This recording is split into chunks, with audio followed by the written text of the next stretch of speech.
اعوذ باللہ من الشیطان الرجیم بسم اللہ الرحمن الرحیم ام حسبت ان اصحاب الکہف والرقیم کانوا من آیاتنا عجبا ام حسبت کیا تمہارا یہ خیال ہے ان اصحاب الکہف والرقیم کہ غار اور رقیم والے لوگ کانوا من آیاتنا عجبا ہماری نشانیوں میں کچھ عجیب چیز تھے؟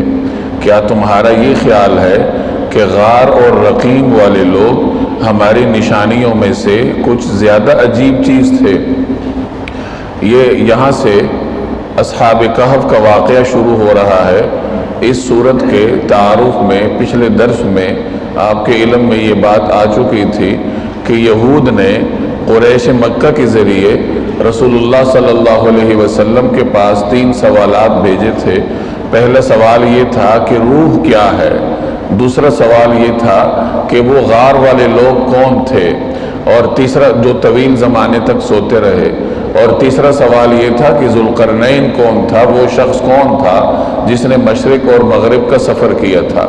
تو ان تینوں سوالات کے جوابات اللہ نے قرآن کریم میں دیے۔ روح والے سوال کا جواب سورہ بنی اسرائیل میں دیا گیا، اور اصحاب کہف اور ذوالقرنین والے سوالات کے جوابات اس سورہ کہف میں دیے گئے، چونکہ ان میں سے اصحاب کہف کا سوال ان کے نزدیک زیادہ اہم تھا۔ یہود اور مشرکین کے ہاں یہ سوال کچھ زیادہ عجیب تھا، یہ واقعہ تھوڑا اہمیت کا حامل تھا، کیونکہ کچھ لوگ ایک طویل زمانے تک سوتے رہے تو یہ ایک عجیب سمجھا جاتا تھا۔ تو چونکہ یہ واقعہ نسبتاً اہمیت رکھتا تھا ان کی نگاہوں میں، اس لیے اللہ تبارک و تعالی نے اس صورت میں پہلے یہ واقعہ ذکر فرمایا۔ اصحاب کہف کا واقعہ پہلے اس صورت میں یہاں اجمالی طور پر بیان ہوا ہے، اور آگے جا کے اگلی رکوع میں پھر اس کی کچھ تفصیلات مذکور ہیں۔ میں اس کا خلاصہ عرض کیے دیتا ہوں۔ کہف غار کو کہا جاتا ہے۔ اصحاب کہف سے مراد وہ کچھ نوجوان ہیں جنہوں نے اپنے دین کی حفاظت کے لیے اپنا علاقہ چھوڑا اور ایک غار میں جا کر پناہ لی، اور وہاں اللہ جل جلالہ نے ان پر نیند طاری کی، اور کوئی 309 برس تک وہ اپنے اس غار میں سوتے رہے۔ یہ جو اصحاب کہف کے حضرات تھے نوجوان، ان کے بارے میں آتا ہے کہ یہ شاہی خاندان سے تعلق رکھتے تھے، اور اس وقت کا جو بادشاہ تھا وہ بت پرست تھا۔ بعض حضرات فرماتے ہیں کہ یہ 250 عیسوی کا واقعہ ہے، یعنی حضرت عیسیٰ علیہ السلام کی ولادت کے بعد، حضرت عیسیٰ علیہ السلام کی ولادت کے 250 برس بعد یہ واقعہ ہوا ہے، اور دیگر آراء بھی موجود ہیں۔ کچھ حضرات کے ہاں یہ حضرت عیسیٰ علیہ السلام کی ولادت سے پہلے کا واقعہ ہے۔ تو 250 عیسوی کا زمانہ تھا جب ایک ظالم بادشاہ مسلط تھا، اور وہ بادشاہ بت پرست تھا، حضرت عیسیٰ علیہ السلام کے دین سے ہٹ چکا تھا۔ تو اس بادشاہ کے زمانے میں یہ کچھ نوجوان تھے جنہیں اللہ نے دین حق کی طرف ہدایت دی۔ بعض حضرات فرماتے ہیں کہ یہ ایک مرتبہ کسی سفر پہ نکلے تھے، اور دوران سفر ان کی ملاقات کسی ایسے بزرگ سے ہوئی جو دین حق پر تھے، توحید پرست تھے، تو ان کی تبلیغ سے متاثر ہو کر یہ حضرات بھی موحد بن گئے تھے۔ ان کے دلوں میں اللہ نے توحید کی شمع روشن فرمائی۔ تو ان کے عقائد کی اطلاع جب اس بت پرست بادشاہ کو ہوئی تو اس نے ان کو اپنے دربار میں طلب کیا، تو اللہ نے ان کے دلوں کو مضبوط کیا، اور انہوں نے اس ظالم بادشاہ کے سامنے بھی کلمہ حق کہا، اور کہا کہ اگر ہم اللہ کے ساتھ کسی اور کو شریک ٹھہرائیں تو یہ تو بڑی زیادتی کی بات ہوگی، یہ تو بڑی احمقانہ بات ہے کہ جس ذات نے ہمیں پیدا کیا ہے اس کے ساتھ ہم کسی اور کو شریک ٹھہرائیں۔ بادشاہ نے ان کا جو شاہی لباس تھا وہ چھین لیا ان سے، اور دیگر جو مراعات تھیں وہ ان سے واپس لے لی گئیں، اور ان کی نوجوانی پر ترس کھا کر ان کو چھوڑا، مہلت دی۔ فوراً قتل نہیں کیا، سزا نہیں دی، بلکہ ان کو مہلت دی کہ چند دن کی مہلت ہے، سوچ سمجھ لو، اور اس کے بعد پھر ہم آپ لوگوں کا فیصلہ کریں گے۔ انہیں جب مہلت ملی تو انہوں نے اس کو غنیمت سمجھا کہ بجائے اس کے کہ ہم دوبارہ بادشاہ کے دربار میں پیش ہو اور اپنے دین ایمان کو خطرے میں ڈالیں، تو کیوں نہ ہم یہ شہر چھوڑ دیں، کیونکہ بعض اوقات دین کی حفاظت کے لیے انسان کو اس قسم کی قربانی بھی دینی پڑتی ہے۔ تو انہوں نے وہ شہر چھوڑا۔ کہا جاتا ہے کہ یہ 6 نوجوان تھے، اپنا علاقہ چھوڑا اور قریبی کسی پہاڑ پر جا کر پناہ لی۔ راستے میں انہیں ایک چرواہا ملا جس کے ساتھ ایک کتا بھی تھا۔ تو کہا جاتا ہے کہ اس چرواہے نے ان سے تعارف پوچھا، تو جی اول تو اپنا تعارف چھپا رہے تھے، بعد میں انہوں نے وضاحت کی کہ اس طریقے سے ہم اس قسم کے عقائد رکھتے ہیں، ہم اللہ کو ایک مانتے ہیں، اور بادشاہ چونکہ ظالم ہے، بت پرست ہے، تو ہمارے دین کو بھی خطرہ ہے، جان کو بھی خطرہ ہے، تو ہم اپنے دین کو بچا کر نکل رہے ہیں۔ تو چرواہے نے کہا کہ میرے بھی یہی عقائد ہیں، مجھے بھی اپنے ساتھ رکھ لیجیے۔ چنانچہ وہ چرواہا اور اس کا کتا بھی ساتھ ہو لیا، تو اس طریقے سے یہ 7 لوگ ہوئے اور 8واں ان کا کتا تھا۔ انہوں نے شہر سے باہر ایک پہاڑ کے غار میں جا کر پناہ لی، اور اپنے میں سے ایک فرد کو مقرر کیا کہ وہ بھیس بدل کر بستی میں جاتا تھا اور کوئی کھانے پینے کا سامان لاتا تھا اور اطلاعات بھی پہنچاتا تھا۔ چنانچہ ایک دن اس نے کہا کہ ہماری تلاش بہت تیز ہو گئی ہے، بادشاہ کے کارندے ہمیں بڑی شدت کے ساتھ تلاش کر رہے ہیں۔ ابھی وہ یہ مکالمہ کر ہی رہے تھے کہ اللہ نے ان پہ نیند طاری کر دی اور طویل زمانے تک سوتے رہے۔ پیچھے بادشاہ کے کارندوں نے ان کی تلاش کی لیکن نہ ملے، تو تھک ہار کر انہوں نے یہ کیس بند کر دیا، یعنی ان کی فائل بند کر دی، اور بادشاہ نے پھر ان کے نام لکھوائے کسی تختی پر، جو بھی اس زمانے کا طریقہ کار تھا، ریکارڈ میں رکھنے کے لیے کہ اس طریقے سے یہ کچھ لوگ فرار ہوئے ہیں اور اس قسم کے نظریات رکھتے ہیں۔ تو بادشاہ نے ان کے نام لکھوا کے اپنے ریکارڈ روم میں خزانے میں رکھوا دی۔ ان پر اللہ نے غار میں نیند طاری کی، 309 برس تک سوتے رہے۔ 3 صدیاں سونے کے بعد اللہ نے ان کو اٹھایا۔ اب جب یہ اٹھے تو سونے والے شخص کو تو پتہ نہیں ہوتا کہ میں کتنی دیر سویا رہا ہوں۔ چنانچہ 3 صدیوں بعد یہ سو کر اٹھے تو آپس میں ایک دوسرے سے پوچھنے لگے کہ ہم کتنی دیر سوئے ہوں گے۔ تو کسی نے کچھ کہا، کسی نے کچھ کہا۔ ان کو اندازہ نہیں تھا کہ ہم اتنا طویل زمانے تک سوتے رہے ہیں۔ 3 صدیاں گزر چکی تھیں، کئی نسلیں آ کے فنا بھی ہو چکی تھیں، اب حالات بدل چکے تھے۔ جب اللہ نے ان پہ نیند طاری کی تھی، جب انہوں نے اپنا علاقہ چھوڑا تھا، تو اس وقت ان کے علاقے میں ظالم بادشاہ تھا، بت پرست، جس کا نام دقیانوس نقل کیا جاتا ہے۔ اور اب جب یہ 3 صدیوں کے بعد اٹھے ہیں تو حالات تبدیل ہو چکے تھے۔ اب جو بادشاہ تھا وہ نہایت رحم دل اور موحد تھا، نیک انسان تھا، درست راستے پر تھا۔ تو انہوں نے اٹھ کر اپنے میں سے ایک کو کہا کہ تم جاؤ اور کھانا لے آؤ۔ ان کا تو خیال تھا کہ ہم تھوڑا بہت سوئے ہوں گے جتنا انسان معمول کی نیند سوتا ہے، تو وہ بھیس بدل کے اسی طریقے سے نکلا کھانا لینے کے لیے۔ اب جب وہ دکان پر یا کسی جگہ پہنچتا ہے جہاں سے کھانا ملتا ہوگا، تو اس نے جو سکہ دیا کھانا خریدنے کے لیے وہ 3 صدیاں پرانا سکہ تھا۔ اس زمانے میں یہ رواج تھا، بادشاہوں کے اپنے اپنے سکے ہوتے تھے، بادشاہ اپنے سکے بھی جاری کرواتے تھے۔ تو 3 صدیوں پرانا سکہ اس نے دیا۔ دکاندار نے جب وہ سکہ دیکھا تو وہ چونک اٹھا کہ یہ تو کوئی قدیم زمانے کا سکہ ہے، نہ جانے یہ کون لوگ ہیں۔ تو اس طریقے سے شک و شبہ پڑا اور بات پھیلتے پھیلتے بادشاہ تک پہنچ گئی۔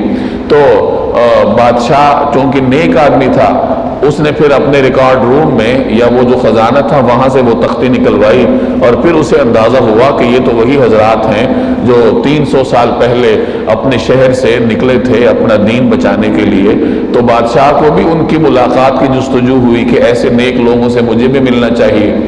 تو بعض روایات میں آتا ہے کہ یہ آئے تھے، بادشاہ سے ملے تھے، اور بعد میں جب گئے تو اللہ نے ان پر موت طاری کر دی۔ اور کچھ حضرات کہتے ہیں کہ بادشاہ ان کی ملاقات کے لیے جا رہا تھا اور غار کے دہانے تک پہنچا ہی تھا شاید کہ اللہ نے اصحاب کہف پر پھر موت طاری کر دی، اور اس طریقے سے پھر یہ نوجوان اللہ کو پیارے ہوئے۔ تو بہرحال اس طریقے سے اللہ تبارک و تعالی نے ان نوجوانوں کو طویل عرصے تک زندہ رکھا، اور رہتی دنیا تک کے لیے یہ ایک عجوبہ بن گیا کہ اللہ جل جلالہ کی یہ طاقت ہے، اس کی قدرت ہے کہ جس طریقے سے وہ 300 سال تک انسانوں کو سلا کر اٹھا سکتا ہے، تو اسی طرح وہ قبروں میں بھی لوگوں کو سلا کر پھر ایک وقت میں اٹھا لے گا۔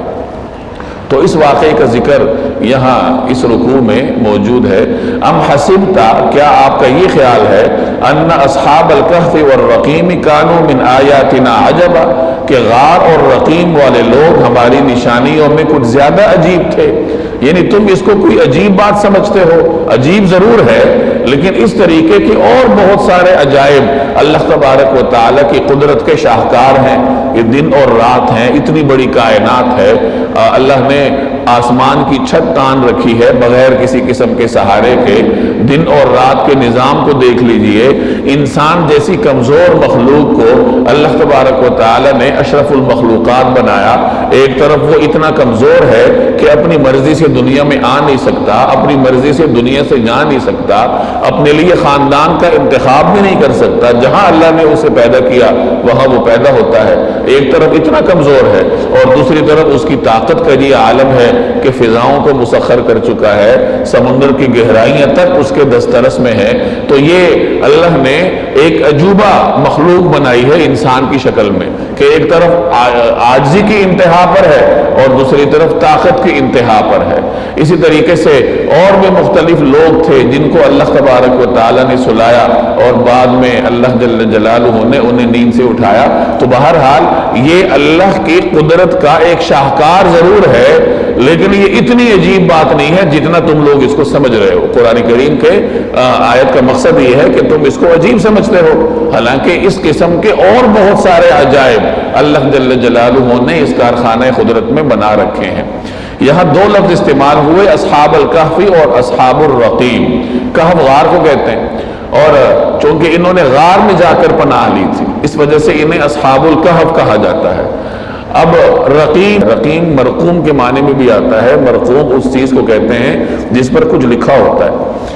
اب اصحاب کہف اور اصحاب الرقیم یہ اسی ایک جماعت کے دو نام تھے، یا اصحاب کہف اور ہیں، اصحاب الرقیم اور ہیں؟ تو دو قسم کے نقطہ نظر علماء کے ہاں پائے جاتے ہیں۔ بعض حضرات کے ہاں اصحاب کہف اور ہیں، اصحاب الرقیم اور ہیں۔ اصحاب کہف تو یہی ہے جن کا واقعہ میں نے بیان کیا کہ جنہوں نے اپنے دین کی حفاظت کے لیے اپنا علاقہ چھوڑا اور غار میں جا کر پناہ لی۔ اور اصحاب الرقیم وہ تین لوگ تھے جن کا واقعہ حدیث میں رسول اللہ صلی اللہ علیہ وسلم نے بیان فرمایا ہے کہ تین لوگ سفر میں تھے، راستے میں انہوں نے کسی غار میں آرام کیا تو کسی وجہ سے ایک بڑی چٹان غار کے دہانے پر آ گئی اور راستہ بند ہو گیا۔ اب وہ نکل نہیں سکتے تھے، کسی قسم کی کوئی مدد بھی باہر سے نہیں آ سکتی تھی۔ تو انہوں نے آپس میں مشورہ کیا کہ ہم میں سے کسی نہ کسی نے کوئی نیک کام ضرور کیا ہوتا ہے تو جو اس کو یاد بھی ہوگا، تو اپنے اس نیک عمل کا واسطہ دے کر اللہ سے دعا کی جائے کہ یا اللہ ہمارے اس نیک عمل کی برکت سے ہمارے لیے راستہ کھول دیجیے۔ چنانچہ پہلے شخص نے اپنے کسی عمل کا واسطہ دے کر دعا کی تو وہ چٹان تھوڑی سی ہٹ گئی، دوسرے نے دعا کی تو مزید ہٹ گئی، تیسرے نے دعا کی تو وہ بالکل ہٹ گئی اور راستہ کھل گیا۔ تو یہ واقعہ بیان ہوا ہے، رسول اللہ صلی اللہ علیہ وسلم نے بیان فرمایا، صحیح بخاری میں امام بخاری نے بھی اس کو نقل کیا ہے۔ تو بعض حضرات فرماتے ہیں کہ اصحاب الرقیم یہ تین لوگ تھے جنہوں نے غار میں پناہ لی تھی، غار کا دہانہ بند ہو گیا تھا اور پھر اپنے اعمال کے وسیلے سے انہوں نے دعا کی اور اللہ نے ان کے لیے راستہ کھولا۔ تو وہ اصحاب الرقیم تھے، اور یہ اصحاب کہف تھے جو اپنا دین کی حفاظت کے لیے اپنے علاقے سے نکلے تھے اور انہوں نے جا کر غار میں پناہ لی تھی۔ یہ ایک نقطہ نظر ہے۔ دوسرا نقطہ نظر یہ ہے جو اکثر حضرات کا ہے کہ یہ جو 6 نوجوان، جو 7واں بھی ان کے ساتھ چرواہا ملا تھا، یہ جو 6-7 نوجوانوں نے اپنا علاقہ چھوڑا تھا اور جا کر غار میں رکے تھے، انہیں اصحاب کہف بھی کہتے ہیں، انہیں اصحاب الرقیم بھی کہتے ہیں۔ گویا اصحاب کہف اور اصحاب الرقیم یہ دونوں نام اسی جماعت کے ہیں جو اپنے دین کی حفاظت کے لیے غار میں پناہ گزین تھے اور 3 صدیوں تک سوتے رہے۔ اب اصحاب کہف تو ان کو اس لیے کہا جاتا ہے کہ کہف غار کو کہتے ہیں، اور یہ چونکہ غار میں پناہ گزین تھے، 3 صدیاں اسی غار میں سوتے رہے تو انہیں اصحاب کہف کہا گیا۔ اصحاب الرقیم کیوں کہا جاتا ہے؟ اس میں مختلف آراء ہے۔ کچھ حضرات فرماتے ہیں کہ رقیم ان کی بستی کا نام تھا اور اس وجہ سے انہیں اصحاب الرقیم کہا گیا، یعنی رقیم والے لوگ، رقیم بستی سے تعلق رکھنے والے لوگ۔ کچھ حضرات کہتے ہیں کہ وہ جس پہاڑ پہ یہ غار تھا اس پہاڑ کے نیچے وادی کا نام رقیم تھا۔ ایک قول یہ بھی ہے کہ اس پہاڑ کا نام رقیم تھا جہاں غار واقع تھا۔ اور کچھ حضرات کہتے ہیں کہ رقیم مرقوم کے معنی میں ہے۔ مرقوم کہتے ہیں لکھی ہوئی چیز کو، لکھی ہوئی دستاویز، چونکہ ان کے نام اس ظالم بادشاہ نے بھی لکھوا کے اپنے خزانے میں ریکارڈ روم میں رکھے تھے، اور پھر جب ان کا انتقال ہوا تھا 300 سال کے بعد، تو اس زمانے میں جو موحد بادشاہ تھا اور جو حق پرست لوگ تھے انہوں نے ان کے نام لکھ کر ان کے قبر پر لکھوائے تھے، تختی وہاں رکھوائی تھی، اور یہ بھی روایات میں آتا ہے کہ مسجد انہوں نے وہاں تعمیر کی تھی یادگار کے طور پر، اور وہیں ان کے نام پر مشتمل تختی بھی لکھوائی گئی تھی۔ تو چونکہ ان کے نام تختی پر لکھوائے گئے تھے اور لکھی ہوئی چیز کو مرقوم کہتے ہیں، اس وجہ سے ان کو اصحاب الرقیم کہا جاتا ہے، کہ رقیم مرقوم کے معنی میں، اور اصحاب الرقیم کا معنی ہوگا کہ وہ حضرات جن کے نام لکھے گئے تھے۔ تو بہرحال اس نقطہ نظر کے مطابق اصحاب کہف اور اصحاب الرقیم دونوں اسی ایک ہی جماعت کا نام تھا، یعنی اسی جماعت کے دو نام تھے۔ اسی طرف اللہ نے اشارہ کیا کہ کیا تم یہ سمجھتے ہو کہ غار اور رقیم والے لوگ ہماری نشانیوں میں کچھ زیادہ عجیب چیز تھے؟ اِذْ أَوَى الْفِتْيَةُ إِلَى الْكَهْفِ فَقَالُوا رَبَّنَا آتِنَا مِن لَّدُنكَ رَحْمَةً وَهَيِّئْ لَنَا مِنْ أَمْرِنَا رَشَدًا۔ بعض حضرات فرماتے ہیں کہ یہ لوگ ایک میلے میں موجود تھے، اور اسی میلے میں یعنی وہ جو بت پرست بادشاہ تھا اور لوگ بھی بت پرست تھے، تو اس زمانے میں ایک میلہ ہوا کرتا تھا جہاں لوگ اپنے بتوں کی پوجا کرتے تھے، اللہ کے غیر کو سجدہ کرتے تھے، یا جو بھی ان کی مشرکانہ رسومات تھیں۔ تو یہ حضرات بھی اسی میلے میں شریک تھے، آپس میں ایک دوسرے کو جانتے نہیں تھے، اور اللہ نے بیک وقت ان کے دلوں میں یہ بات ڈالی کہ یہ تو غلط کام کر رہے ہیں، اس طریقے سے شرک تو نہیں ہونا چاہیے، اللہ کو چھوڑ کر کسی اور کو سجدہ کرنے کا کیا معنی۔ تو ایک کے دل میں بات آئی، دوسرے کے دل میں بھی بات آئی، اللہ نے بیک وقت ان لوگوں کے دلوں میں بات ڈالی۔ چنانچہ پہلے کے دل میں جب بات آئی کہ یہ تو غلط کام ہے، مجھے اس میں شریک نہیں ہونا چاہیے، تو وہ وہاں سے ہٹتا گیا آہستہ آہستہ، نظر بچاتا ہوا، اور اس میلے کے میدان کے قرب و جوار میں کسی درخت کے پاس آ کے رک گیا۔ تھوڑی دیر کے بعد دوسرا بھی آ گیا، تیسرا بھی آ گیا، چوتھا بھی آ گیا۔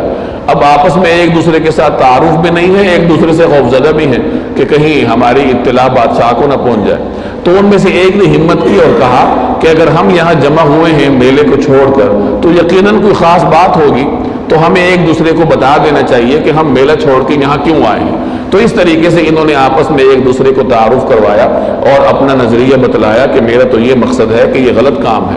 پھر انہوں نے فیصلہ کیا کہ جب ہمارا نظریہ قوم سے الگ ہے تو ہمیں پھر الگ تھلگ راہ اختیار کرنی چاہیے۔ چنانچہ اس طریقے سے پھر یہ لوگ جا کر غار میں پناہ گزین ہوئے۔ غار میں جانے سے پہلے ان کو بادشاہ نے بھی طلب کیا تھا، وہ واقعہ میں پہلے عرض کر چکا ہوں۔ تو بہرحال ان کے آغاز میں دو قسم کی روایات ہیں۔ ایک روایت تو وہی ہے جو میں نے عرض کی کہ یہ کہیں سفر پر تھے اور راستے میں کسی واعظ کی نصیحت سن کر اللہ نے ان کے دل میں ایمان کی شمع روشن کی، اور اس روایت سے معلوم ہوتا ہے کہ یہ پہلے سے ایک دوسرے کو جانتے تھے جب اکٹھے سفر میں تھے۔ اور دوسری روایت یہ ہے کہ یہ کسی میلے میں تھے اور وہاں اللہ نے ان کے دل میں خود ہی بات ڈالی، اور اس روایت سے بظاہر معلوم ہوتا ہے کہ یہ پہلے ایک دوسرے کو نہیں جانتے تھے۔ تو بہرحال ایک دوسرے کو جانتے ہوں یا نہ جانتے ہوں، بنیادی بات جو ہمارے لیے سبق والی ہے وہ یہ ہے کہ یہ شاہی خاندان سے تعلق رکھتے تھے، آرام کی زندگی بسر کر رہے تھے، لیکن صرف اور صرف اپنے دین کی حفاظت کے لیے انہوں نے اپنا علاقہ چھوڑا۔ قابل ذکر بات یہ ہے، بعض حضرات فرماتے ہیں کہ اس زمانے میں کچھ اور بزرگ بھی ایسے تھے جن کے دلوں میں اللہ نے توحید کی شمع روشن کی ہوئی تھی، لیکن انہوں نے بادشاہ کے خوف سے اپنا ایمان چھپا رکھا تھا کہ کہیں بادشاہ ہمیں نقصان نہ پہنچا دے۔ ان نوجوانوں کو اللہ نے یہ جرأت عطا فرمائی کہ انہوں نے اپنے عقیدے کا اظہار کیا اور عین بادشاہ کے دربار میں جا کر اس کے منہ پر کہا کہ اللہ کے سوا تو کسی اور کو سجدہ کرنا جائز ہی نہیں ہے، اور اگر ہم ایسا کریں گے تو یہ تو بڑی حماقت کی بات ہوگی۔ اور یہ بھی کہا کہ یہ جو لوگ شرک کرتے ہیں کیا ان کے پاس کوئی دلیل ہے؟ شرک پر کوئی دلیل ہو سکتی ہے ان کے پاس؟ تو یہ جو ببانگ دہل انہوں نے عقیدہ توحید کا اعلان کیا اور دین برحق کا اظہار کیا، یہ اللہ جل جلالہ کی توفیق سے تھا، ورنہ وہ بزرگ اور بھی تھے جیسے میں نے عرض کیا کہ وہ بھی دین حق پر تھے لیکن اپنا دین چھپائے ہوئے تھے۔ تو یہ اللہ کی توفیق ہے۔ عام طور پر ہمیشہ جب بھی کوئی انقلاب آیا ہے، جب بھی کوئی تحریک اٹھی ہے، اس میں نوجوان نسل کا بنیادی کردار ہوتا ہے۔ نوجوانوں کو اللہ تبارک و تعالیٰ نے یہ توفیق دی ہوتی ہے کہ وہ جب کسی چیز کو سمجھ لیتے ہیں، جب حق کی طرف مائل ہوتے ہیں تو بھرپور طریقے سے مائل ہوتے ہیں، اور چونکہ اللہ نے انہیں توانائی دی ہوتی ہے تو وہ اپنی توانائیاں دین حق کے لیے بروئے کار لاتے ہیں۔ جناب رسول اللہ صلی اللہ علیہ وسلم نے جب دعوت کا آغاز فرمایا تو آپ صلی اللہ علیہ وسلم کے ساتھ بھی اکثر نوجوان صحابہ کرام تھے جو اگرچہ غریب تھے۔ اکثر صحابہ غریب گھرانوں سے تعلق رکھتے تھے، کچھ حضرات تو غلام بھی تھے جیسے حضرت بلال رضی اللہ تعالی عنہ، تو اکثر یہ نوجوان تھے، سن رسیدہ حضرات تھے لیکن کم تھے۔ تو ان نوجوان صحابہ کرام نے مکہ مکرمہ میں دین حق کی وہ تحریک چلائی کہ 23 برس کے عرصے میں اللہ جل جلالہ نے اسلام کو پورے عرب میں پہنچایا، بلکہ عرب سے باہر بھی اسلام کے پیغامات گئے، اور اس طریقے سے اللہ تبارک و تعالیٰ نے دین حق کو عام فرمایا۔ تو ہر زمانے میں نوجوانوں کا کسی بھی تحریک کو کامیاب کرانے میں بنیادی کردار ہوتا ہے۔ میں نے عرض کیا کہ صحابہ کرام میں سے بہت سارے نوجوان تھے جنہوں نے دین کے لیے قربانیاں دی، بہت سارے صحابہ تھے۔ میں ایک واقعہ آپ کو سناتا ہوں۔ حضرت عبداللہ جو کہ ذوالبجادین کے نام سے معروف تھے، یہ قبیلہ مزینہ سے ان کا تعلق تھا، ان کی بستی مکہ مکرمہ سے باہر تھی، مدینہ کے راستے پر آباد تھے، اور اللہ نے انہیں اسلام کی توفیق دی، اور اس وقت ان کی عمر 16 برس کی تھی۔ 16 برس کی عمر میں اللہ جل جلالہ نے انہیں ہدایت دی، دین حق کی طرف ان کی رہنمائی فرمائی۔ اب یہ عین جوانی، اٹھتی ہوئی جوانی کی عمر تھی جب وہ مسلمان ہوئے، اور جب مسلمان مکہ سے مدینہ ہجرت کر رہے تھے تو ان کی بستی چونکہ راستے میں تھی تو لوگ ان کے پاس سے گزرتے تھے، ان کی بستی کے پاس سے، اور یہ جو گزرتے ہوئے صحابہ کرام تھے جو مدینہ جاتے تھے، تو جو بھی صحابی آتا یہ ان کے پاس جاتے اور ان کے ساتھ چلتے رہتے، ان سے قرآن کریم سیکھتے۔ کہتے ہیں کہ میں 10-12 کلومیٹر تک ان کے ساتھ جاتا رہتا تھا، اور راستے میں ان سے قرآن کریم سیکھتا تھا، پھر واپس اپنی بستی آ جاتا تھا۔ پھر کوئی اور صحابہ آتے تھے، کوئی اور جماعت آتی تھی جو ہجرت کر رہی ہوتی تھی، ان کے ساتھ میں لگ جاتا تھا، 10-12 کلومیٹر ان کے ساتھ جاتا تھا۔ ان کے والد کا انتقال بچپن میں ہو گیا تھا، اور یہ اپنے چچا کی کفالت میں تھے۔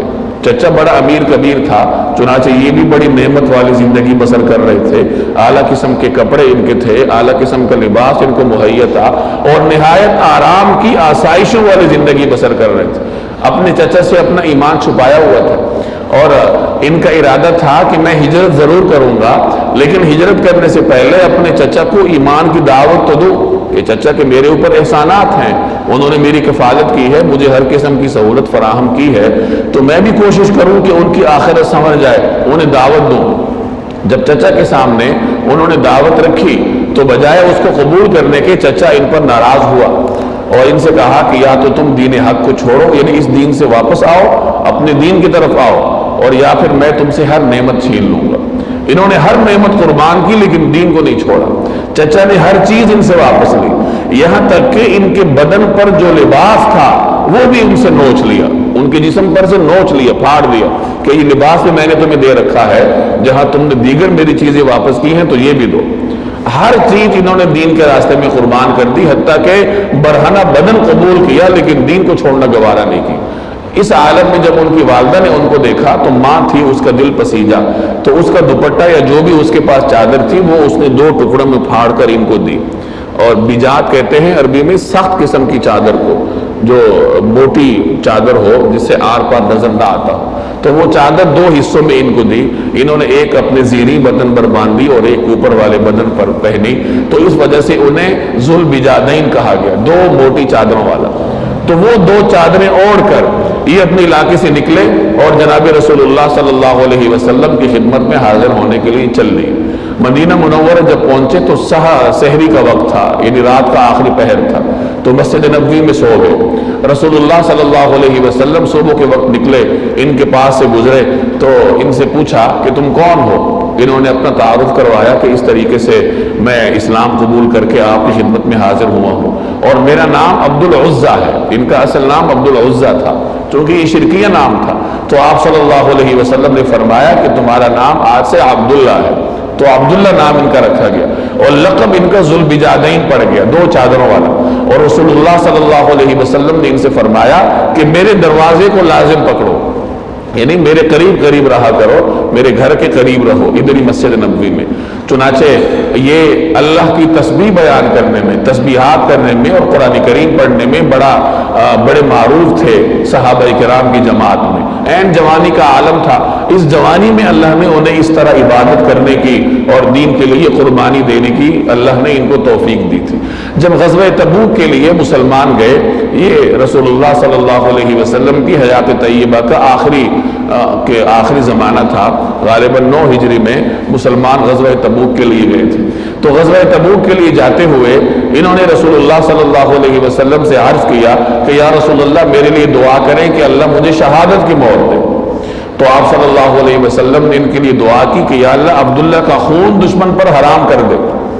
تو انہوں نے عرض کیا یا رسول اللہ مجھے شہادت چاہیے، اور یعنی جب خون دشمن پہ حرام ہوگا تو مجھے شہادت کیسے ملے گی؟ تو آپ صلی اللہ علیہ وسلم نے فرمایا کہ اس کے بغیر بھی شہادت مل جاتی ہے۔ چنانچہ کہ بخار کے عالم میں یا بیماری کی وجہ سے بھی اللہ تعالیٰ کسی بندے کو شہادت کی موت دیتا ہے۔ چنانچہ غزوہ تبوک کے سفر کے دوران ان کو تیز بخار ہوا، اور اسی بخار کے عالم میں ان کا انتقال ہوا۔ کہا جاتا ہے کہ ایک حضرت عبداللہ بن مسعود رضی اللہ تعالیٰ عنہ کی روایت ہے کہ میں نے رات کے وقت دیکھا کہ مسلمانوں کا جو لشکر جہاں قیام پذیر تھا وہاں کوئی دور شعلہ ہے، کوئی روشنی ہے۔ تو میں قریب گیا تو دیکھا کہ رسول اللہ صلی اللہ علیہ وسلم ہیں، صحابہ کرام کی جماعت ہے، حضرت عبداللہ ذی البجادین رضی اللہ تعالیٰ عنہ کا انتقال ہوا ہے، ان کی میت تھی۔ نبی کریم صلی اللہ علیہ وسلم بذات خود قبر میں اترے تھے، اور حضرت ابو بکر اور حضرت عمر سے آپ نے فرمایا کہ اپنے بھائی کو مجھے پکڑاؤ اور نرمی کے ساتھ مجھے پکڑاؤ، اس کو تکلیف نہ دو۔ چنانچہ رسول اللہ صلی اللہ علیہ وسلم نے بنفس نفیس ان کی میت کو اپنے دست اقدس میں پکڑا اور قبر میں لٹایا، اور پھر آپ صلی اللہ علیہ وسلم نے یہ دعا کی کہ یا اللہ میں اس سے راضی ہوں، آپ بھی اس سے راضی ہو جائیے۔ عبداللہ بن مسعود کہا کرتے تھے، ان سے منقول ہے کہ مجھے یہ خواہش ہوئی کہ کاش یہ میت میری ہوتی۔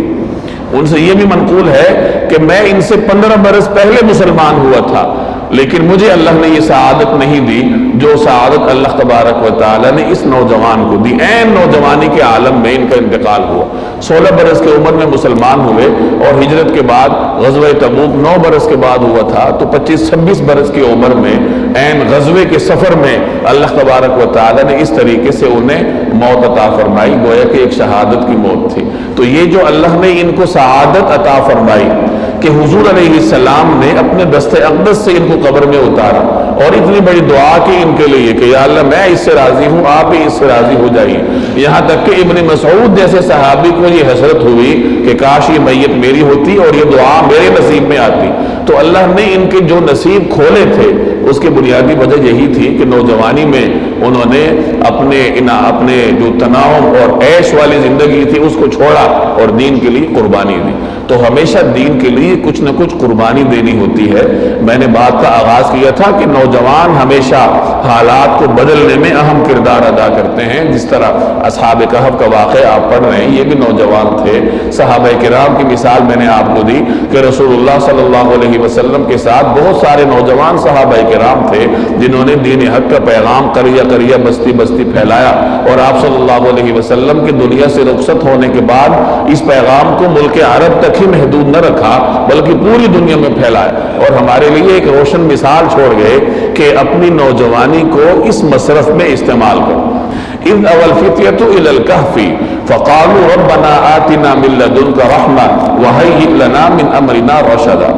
اذ اوى الفتية الى الكهف، جب ان نوجوانوں نے غار میں پناہ لی، فقالوا تو کہا ربنا اے ہمارے رب، آتنا من لدنك رحمة، ہم پر خاص اپنے پاس سے رحمت نازل فرمائیے، وَهَيِّئْ لَنَا مِنْ أَمْرِنَا رَشَدًا، اور ہماری اس صورتحال میں ہمارے لیے بھلائی کا راستہ فرما دیجیے۔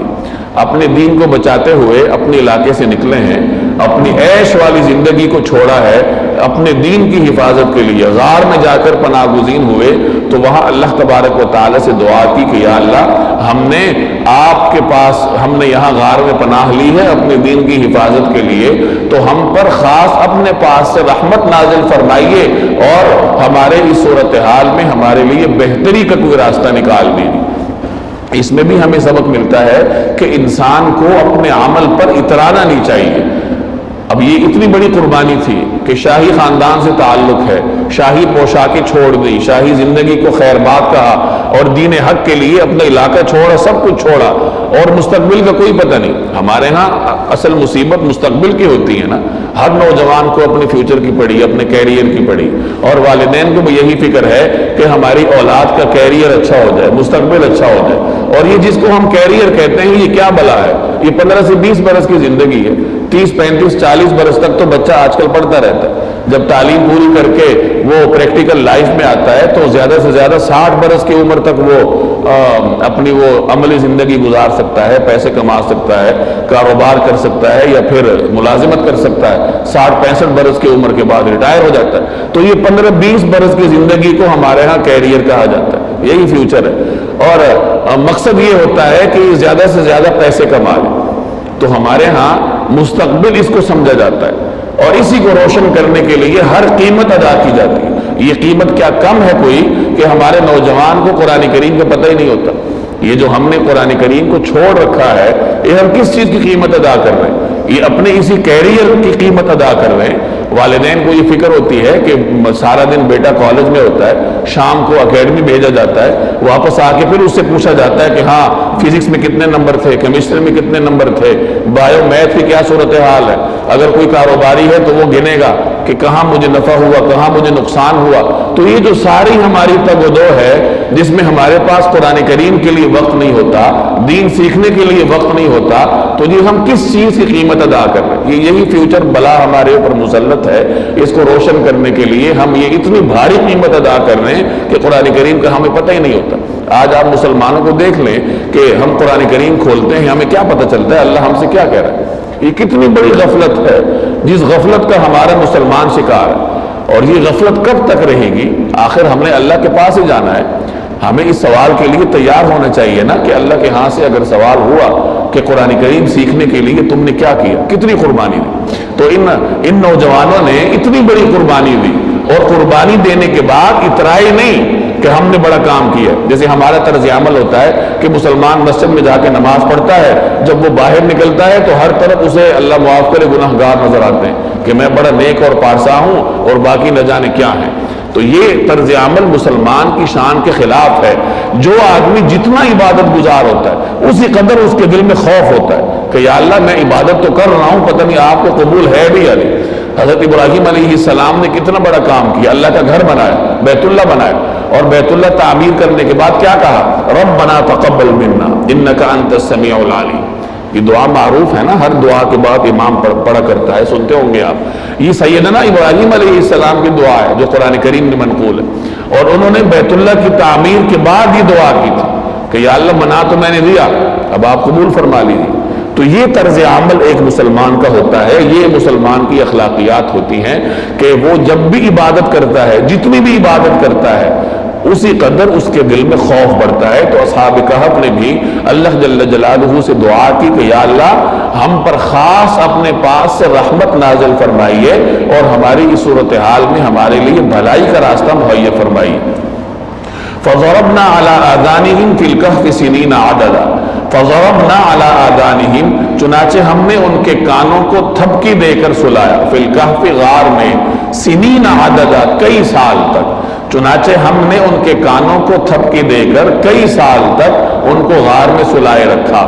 پیچھے میں تفصیل عرض کر چکا ہوں کہ اللہ جل جلالہ نے انہیں غار میں ان پر نیند طاری کر دی۔ کانوں پر تھپکی دے کر سلانا یہ عربی زبان کا محاورہ ہے، گہری نیند کو کہا جاتا ہے۔ انسان جب سوتا ہے تو ابتدا میں اس کے کانوں میں آوازیں پڑتی رہتی ہیں، اور جب وہ گہری نیند سوتا ہے تو پھر آوازیں پڑنا بند ہو جاتی ہیں۔ تو اسی گہری نیند کی طرف اشارہ کیا گیا کہ ہم نے ان کے کانوں پر تھپکی دے کر سلایا، گویا انہیں گہری نیند سلایا۔ ثم بعثناهم لنعلم أي الحزبين أحصى لما لبثوا امدا ثم بعثناهم، پھر ہم نے ان کو جگایا، لنعلم، تاکہ یہ دیکھیں، أي الحزبين أحصى لما لبثوا امدا، کہ ان کے دونوں گروہوں میں سے کون سا گروہ اپنے سوئے رہنے کی مدت کو زیادہ صحیح طریقے سے شمار کرتا ہے۔ پھر ہم نے ان کو جگایا تاکہ یہ دیکھیں کہ ان کے دو گروہوں میں سے کون سا گروہ اپنے سوئے رہنے کی مدت کا زیادہ صحیح شمار کرتا ہے۔ جب وہ اٹھے تھے، میں نے پہلے تفصیل عرض کی کہ جب وہ اٹھے تو آپس میں ایک دوسرے سے بات چیت کرنے لگے کہ ہم کتنی دیر سوئے ہوں گے، تو کسی نے کچھ کہا، کسی نے کچھ کہا، تو اس طرف قرآن کریم کی اس آیت نے اشارہ کیا کہ آپس میں ان کا اس معاملے میں نقطہ نظر مختلف ہو گئے کہ نہ جانے ہم کتنی دیر سوئے ہوں گے۔ تو اس رکوع میں یہاں تک ان کا اجمالی واقعہ تھا۔ اب آگے اگلے رکوع میں ان کے واقعے کی کچھ تفصیلات اللہ جل جلالہ بیان فرمائیں گے انشاءاللہ۔